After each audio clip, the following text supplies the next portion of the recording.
C'est un atelier aux allures d'un échange entre les orateurs et les participantes.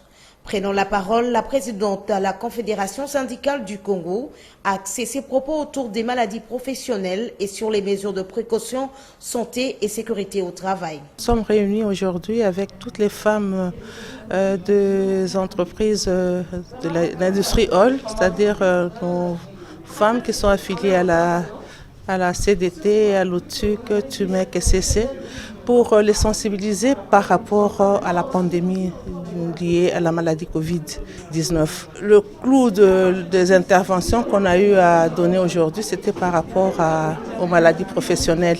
La Covid, c'est une maladie qui vient d'intervenir il n'y a pas longtemps. Alors la question que nous nous sommes posée, nous en tant que syndicalistes, c'est une maladie professionnelle ou bien c'est un accident de travail. La Covid est une maladie professionnelle en même temps qu'elle est un accident de travail. C'est une maladie professionnelle pour les travailleurs des institutions sanitaires, c'est-à-dire des hôpitaux, des centres médicaux et tout ça, parce que quand ils sont là, ils contactent la maladie, donc c'est une maladie professionnelle. Ils contactent cette maladie en lieu de travail. C'est un accident de travail, par exemple, pour quelqu'un qui travaille dans un bureau et que parce qu'un de ses collègues a eu cette maladie, il contracte ça, c'est un accident de travail. Voilà. Nous avons chuté vers la fin de la journée aujourd'hui avec les gestes barrières que nous devons adopter sur le lieu du travail. Et on s'est vraiment enrichi mutuellement avec les expériences des unes et des autres sur ce que nous devons avoir à afficher comme attitude. D'abord, c'est d'abord rester chez nous, si c'est possible. Ne pas divaguer dans toute la ville, dans des réunions, dans des funérailles, dans des fêtes, si ce n'est pas nécessaire. Alors, quand nous sommes sur le lieu du travail, c'est surtout respecter la distanciation. Parce qu'elle est très importante, parce que si on est même au travail à 1 ou 2 mètres, on peut travailler convenablement, d'autant plus que le masque que nous sommes habitués à voir autour de nous, ce n'est pas un masque qui protège. Alors on ne peut pas dire que voilà, parce qu'on a le masque, nous devons nous frotter les uns contre les autres, parce que du coup, on ne sera pas protégé par les masques.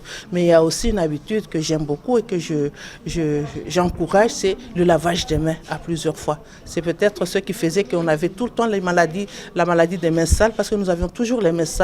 Mais avec cette maladie, ça nous a apporté au moins quelque chose, c'est-à-dire c'est d'être propre parce que nous lavons les mains à chaque fois.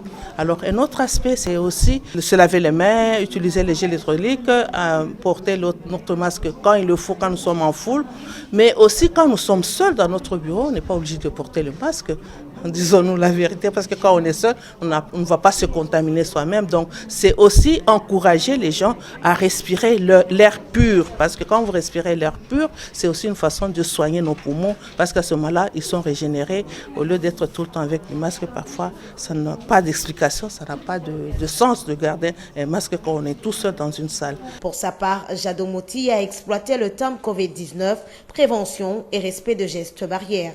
La vice-présidente du Conseil national RDC Industrial Global Union revient ici sur le pourquoi de cet atelier. Nous sommes dit que les femmes sont les plus exposées dans des maladies professionnelles. Nous avons pris nos femmes qui sont dans les mines au Katanga.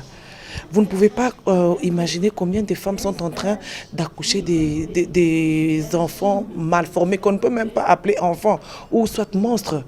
Tout simplement parce qu'il y a des produits qu'on utilise dans les mines qui dérangent dans l'organisme de la femme. Nous avons parlé de la santé au travail concernant l'hygiène au travail, les latrines dans nos bureaux. Quand nous avons eu la chance de passer dans plusieurs entreprises, nous nous sommes rendus compte que les latrines de nos bureaux ne sont vraiment pas prises en compte. Nous avons des entreprises où nous trouvons des comités de santé et sécurité où nous devons parler de l'hygiène qui existent, mais au fait, ils ne font pas le travail comme il se devait se faire. C'est comme ça que nous nous sommes dit, en tant que femmes leaders, nous devions aller au front, à la base. C'est comme ça que nous avons invité les femmes qu'elles viennent sur place. Nous allons partager des expériences et leur donner des recommandations pour que quand ils seront dans leurs entreprises respectives, qu'ils puissent tout faire en tant que syndicalistes, que la santé et la sécurité au travail soient de mise. Que les latrines que nous utilisons, nous avons même demandé qu'il y ait des latrines genrées, qu'on puisse différencier les toilettes des femmes et celles des hommes. Parce qu'on se dit, la femme est beaucoup plus exposée vu ses organes génitaux. Il faudrait que la femme soit quand même prise en compte en ce qui concerne les latrines. Il s'en est suivi le jeu de questions-réponses en vue d'éclairer l'Assemblée sur certaines zones d'ombre. C'est par une photo de famille que s'est clôturée la journée, histoire d'immortaliser cet atelier. À noter, la formation de ce jour intervient un jour après celle du Conseil national RDC de Industrial Global Union.